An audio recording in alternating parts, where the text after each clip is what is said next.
قبلہ شاہ صاحب بیٹھے ہیں، علامہ توقیر الحسن باجوہ صاحب بیٹھے ہیں، یہ فقہ کی کتابوں میں لکھا ہے کہ جب مسجد کی صفائی کی جائے نا تو جو مسجد کا کوڑا ہے نا، ظاہر ہے نکلے گا نا کوڑا کا، ریت ہوگی، مٹی ہوگی، کچھ اور بھی معاملات ہو سکتے ہیں، تو فقہ کی کتابوں میں لکھا ہے کہ جو مسجد سے نکلنے والا کوڑا ہے اس کوڑے کو اس جگہ نہ پھینکا جائے جہاں عام گھروں کا کوڑا آتا ہے، کہ مسجد کے کوڑے کا بھی ادب کرنا ہے کہ یہ اللہ کے گھر کا کوڑا ہے۔ اس لیے حضرت ادب کیا کرو، ادب کیا کرو، ادب کیا کرو۔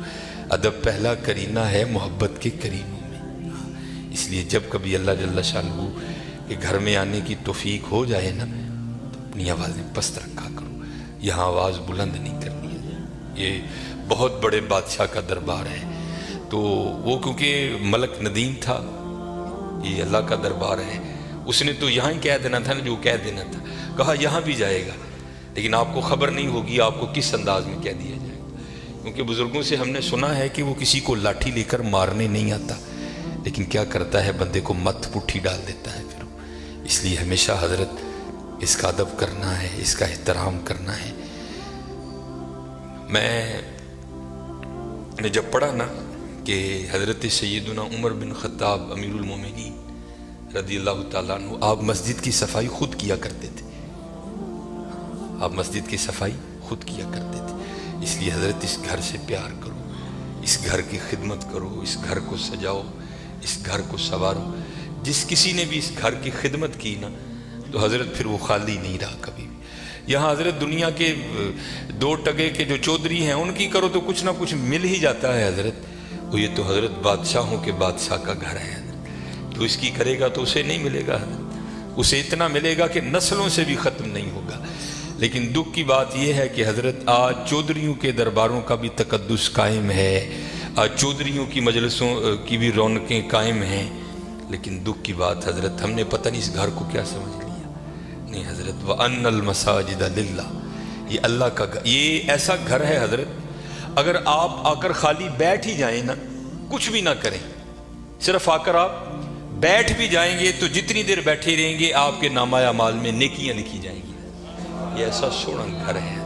اور حکیم صاحب رحمۃ اللہ تعالیٰ نے تو اکثر فرمایا کرتے تھے کہ بھائی سانو تے جو ملے ایتھوں ہی ملے ہے، سانو تے جو ملے ایتھوں ملے ہے۔ ابو بکر صدیق کو جو ملا مسجد سے ملا، حضرت عمر کو جو ملا مسجد سے ملا، حضرت عثمان غنی کو جو ملا مسجد سے ملا، حضرت سیدنا علی المرتضیٰ کو جو ملا مسجد سے ملا، ہمارے بڑوں کو جو ملا حضرت مسجد سے ملا حضرت۔ اور آج جو ہمارے گھروں سے رحمتیں رونقیں بھاگ گئی ہیں نا، اس کی وجہ یہ ہے کہ حضرت ہم نے یہاں آنا چھوڑ دیا ہے، ہم نے یہاں آنا چھوڑ دیا ہے، اس لیے یہاں آؤ بھی اور اس کا ادب بھی کرو اور اس کا احترام بھی کرو، یہ بہت بڑی جگہ ہے۔ جیسے میں نے کہا نا حضرت ہم دنیا دار ہیں نا، ہم نے پیسے کو بہت کچھ سمجھ لیا، حالانکہ پیسہ کچھ بھی نہیں ہے حضرت، پیسہ سب کچھ اللہ کی ذات ہے حضرت، اگر وہ ہے تو پیسہ کام آئے گا، اگر وہ نہیں تو پیسہ کیا کرے گا یار، کچھ بھی نہیں کرے گا۔ یہ مولانا روم علیہ الرحمہ مثنوی شریف میں آپ لکھتے ہیں کہ کوئی بابا جی تھے اور مال ان کے پاس بڑا تھا، اللہ نے بڑا مال دیا، وقت نزا آ گیا، ان کو پتا تھا جو میرے بیٹے ہیں وہ نکمے ہیں، مال میں نے کمایا ہے، یہ عیاشی کریں گے اجاڑیں گے، جواب اللہ کے حضور مجھے دینا پڑے گا۔ علماء سے صوفیاء سے ان کی سنگت تھی، صحبت تھی، مشورہ کیا انہوں نے، کرتے کیا ہیں، انہوں نے 2 وصیتیں لکھی۔ پہلی وصیت لکھ کے نا شاپر میں ڈال کر اوپر لکھتے ہیں اس وصیت کو تب پڑھا جائے جب سارے لوگ میرا جنازہ پڑھنے کے لیے اکٹھے ہو جائیں۔ ایک اور وصیت لکھی، اسے شاپر میں ڈالا، لفافے کو بند کیا اور اس کے اوپر لکھا اس وصیت کو تب پڑھا جائے جب میرا جنازہ پڑھ دیا جائے۔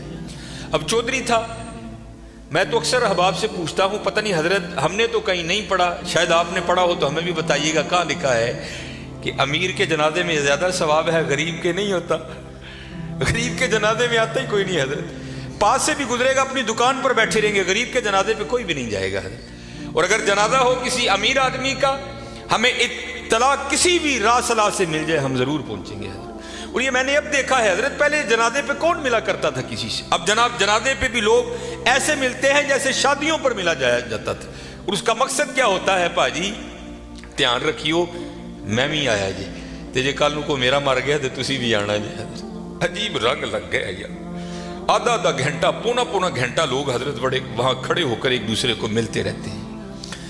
لوگ جنازہ پڑھنے کے لیے آ گئے, امام صاحب بھی کھڑے ہوئے, آپ نے لوگوں کو نیت بتائی.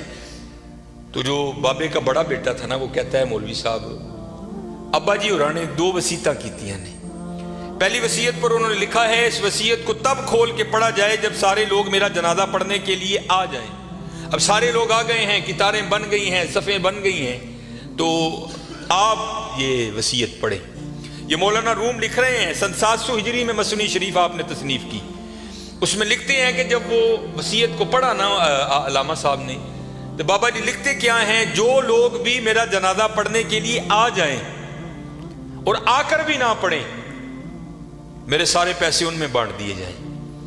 اب جب یہ اعلان ہوا نا تو تھے تو ہم جیسے سارے, انہوں نے کہا جنازہ فرض کفایہ, چند احباب بھی پڑھ لیں گے, سب کا ہو گیا. چلو اگر ثواب کی بات ہے کسی اور کا پڑھ کے لے لیں گے, یہاں نقد پیسے مل رہے ہیں. ایک نکلا, دوسرا نکلا, تیسرا نکلا, یہاں تک کہ مولانا روم فرماتے ہیں کہ جتنے لوگ جنازہ پڑھنے کے لیے آئے تھے نا, سب نیکی چھوڑ کر پیسے لینے کے لیے پیچھے جا کر کھڑے ہو گئے. اب رہ گئے صرف مولوی صاحب اور بابا جی کے بیٹے. بابا جی کے بیٹوں نے سوچا لے بھائی وہ پیسے تو ساڈے نے, اے لے لوگ چلے نے. چلو ان ابا جی نے وصیت کر چھڑی, یہ خیر اتنے تو ریٹ نہیں ہو سکتی, لیکن ان کو جسی بھی تو لئیے نا. ایک بیٹا, دوجا بیٹا, تیجا بیٹا, چوتھا بیٹا, چاروں جا کر لوگوں میں کھڑے ہو گئے. اب رہ گئے موئے بابا جی اور مولوی صاحب. پھر مجھے یہاں میاں محمد بخش صاحب یاد آئے. آپ کیا فرماتے ہیں, جان دی واری کیا ڈرونا بنیا, ڈر دے ہاتھ نہیں لاندے, جنا لئی تو پاپ کمائے کتنے نے تیرے کر دے. اور رونا ہے جی حضرت, میں نے بڑا بڑا کچھ دیکھ لیا ہے, اتنا اتنا کچھ دیکھا ہے کہ دل کرتا ہے سر چکھے پا کے کہ ٹر جائیے حضرت سائڈ, لیکن کیا کریں ڈیوٹیاں لگی ہیں, نبھانی پڑتی. میں نیا نیا گیا نا جو باگڈا کلوں, امیر آدمی, لینڈ کروزر, پراڈو, جناب سجے کھبے, میری بھی تھوڑی فرقی گھوم گئی, بڑی محبت ملی جناب. اکثر بڑے بڑے نام جاتے ہوئے وصیت کر گئے کہ سانو غسل جڑا نافع صاحب دین گیا. میں بھی نیا نیا تھا, میں نے بھی چلے جانا. ایک بہت بڑا حضرت سیالکوٹ کا نام ہے, غسل دینے کے لیے گیا. اسی طرح سردیاں تھیں, بابا لیٹا ہے چارپائی پہ, اس کا بیٹا کھڑا تھا. تو بابے نے نا سویٹر پہن رکھا تھا. سویٹر بھی کوئی ماڑا سویٹر نہیں حضرت, برانڈ کا سویٹر, کئی ہزار اس کی قیمت ہوگی.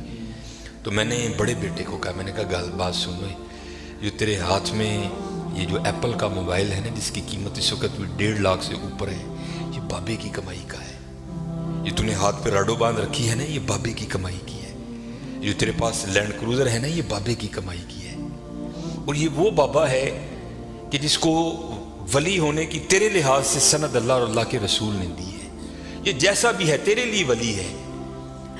ذمہ داری میری ہے, جے تو کہیں تو میں بابے دا سویٹر اینی تینوں لا کے دینا وا کہ بابے نے تکلیف نہیں ہوئے گی, تو سویٹر تو رکھ لے, بابے دا سویٹر ہے, ایسے صدقے تیریاں موجاں نے پایا کر. یہ مسجد میں بیٹھا ہوں حضرت, منڈا کہندا نا نا حضرت مردے دیاں شیواں نہیں پائی دیاں. میں ظالما لوکاں نے مردہ تیرا تے ابا یار کی کرن دے. انہوں نے کہا نہیں میں نہیں مردے دی شے پانی ہے, جنان لئی تو پاپ. یہ میاں صاحب نے ایویں نہیں لکھے حضرت, آپ نے بڑا مشاہدہ کیا تھا زمانے کا. جنان لئی تو پاپ کمائے کتنے نے تیرے کر. خیر حضرت کینچی میرے ہاتھ میں تھی, میں نے سویٹر کاٹ دیا حضرت. نیچے وہ بابے کے کپڑے آئے, اور وہ بھی بابے نے کیمبرج کے, مجھے برانڈ یاد ہے آج بھی, کیمبرج کے بابے نے کپڑے پہنے ہوئے تھے. ہاف وائٹ کلر کی شلوار قمیض تھی بابے کی. میں نے دوسرے بیٹے کو کہا اسی طرح میں نے کہا ساریاں مجاہدیاں نے, اب بابے دی شلوار قمیض میں لانا رکھ لے یار, کدی کدی تبرک سمجھ کے پائیں یہ میرے والد دی. اس نے بھی یہی کہہ کے انکار کیا. پھر جب غسل دینے کی باری آئی, میں نے کہا بتاتا میں ہوں غسل کیسے دیتے ہیں. اے او ابا جی مونڈے تے بہ کے تسی ٹرنا سکھیا سی, اے او ابا جی انگلی پھڑ کے تسی ٹرنا سکھیا سی, اے او ابا جڑا کدی تانوں مری کھڑدا ہی, کدی نران کھڑدا ہی, کدی کاغان کھڑدا ہی, کدی انگلینڈ لے کے گیا, کدی سڈنی لے کے گیا. میں دسنا وا غسل دو. تینوں بیٹوں نے غسل دینے سے انکار کر دیا. کچھ بھی نہیں حضرت, یہ اسی طرح ہے, اسی طرح ہے. اگر اس سے پیار کرو گے, وہاں بے وفائی کرو گے تو اسی طرح ہے, اسی طرح. سارے کھڑے ہو گئے, رہ گئے مولوی صاحب اور بابا جی. سارے لوگ پیسے لین کھلوتے ہیں. چار ملنگ پہ لنگن فَمَن يَعْمَلْ مِثْقَالَ ذَرَّةٍ خَيْرًا يَرَهُ۔ اللہ کہتے ہیں اگر کسی نے ذرے برابر بھی خیر کیتا ہے نا میں ضائع نہیں کروں گا، انہوں بدلہ داں گا۔ اور کیونکہ وہاں تو حضرت تول ہوگا، فَأَمَّا مَنْ ثَقُلَتْ مَوَازِينُهُ فَهُوَ فِي عِيشَةٍ رَاضِيَةٍ، جنہیں نیکیاں ود گئی ہیں اور زندگی دل پسند ہوئے گی۔ اسی لیے جو اللہ والے ہیں وہ نیکیوں کی بڑی قدر کرتے ہیں، وہ ایک نیکی کو بھی ضائع نہیں ہونے دیتے، ہو سکتا ہے کل یہی کام بنا دے۔ اور ہم تو یہاں حضرت ایسے نیکیوں کو ضائع کرتے ہیں کہ الامان والحفیظ۔ حضرت بابے اور عیسان تین نال مرید سن، ویکھیا جنازگاہ چ لوگ کھلوتے نے، جانا ہی ہے نا کتے 5 منٹ لیٹ ہو جائیں گے، فری دی نیکی ہے، آؤ چلیے۔ آ کر کیا دیکھتے ہیں بابا جی اور کلے مولوی صاحب، دنیا جناب کھڑی ہے ادھر۔ وہ بابے مولوی انہوں نے پوچھنے لگے مولوی جی حکم تے ہے وے کہ جنازے دا معاملہ ہے تے چھیتی کرو، جنازہ کیوں نہیں پڑھن دے؟ مولوی صاحب کہنے لگے حضرت بابا جی جاتے ہوئے وصیت کر کے گئے ہیں کہ جو لوگ میرا جنازہ پڑھنے کے لیے آئیں اور آ کر بھی نہ پڑھیں میرے پیسے ان میں تقسیم کر دیے جائیں۔ یہ سارے وہ بدبخت کھڑے ہیں کہ جن کو نیکیوں کی ضرورت نہیں ہے، یہ کہتے ہیں ہم نے پیسے لینے ہیں۔ اب آپ بتائیں آپ کا کیا معاملہ؟ پھوکو پیسے ہیں، جو میرے مقدر میں ہے، بابا جی کہنے جو میرے مقدر میں ہے کون روک سکتا ہے؟ میاں محمد بخش رحمت اللہ تعالی نے بڑی خوبصورت بات لکھی اور میں نے بے تحاشا بار مشاہدہ کیا اس کا۔ آپ فرماتے ہیں اندھیر غبار باورچی خانہ سہ منا وچ پکدا، باج مقدروں ککھ نہیں لبدا، دیگی روے ترکدا۔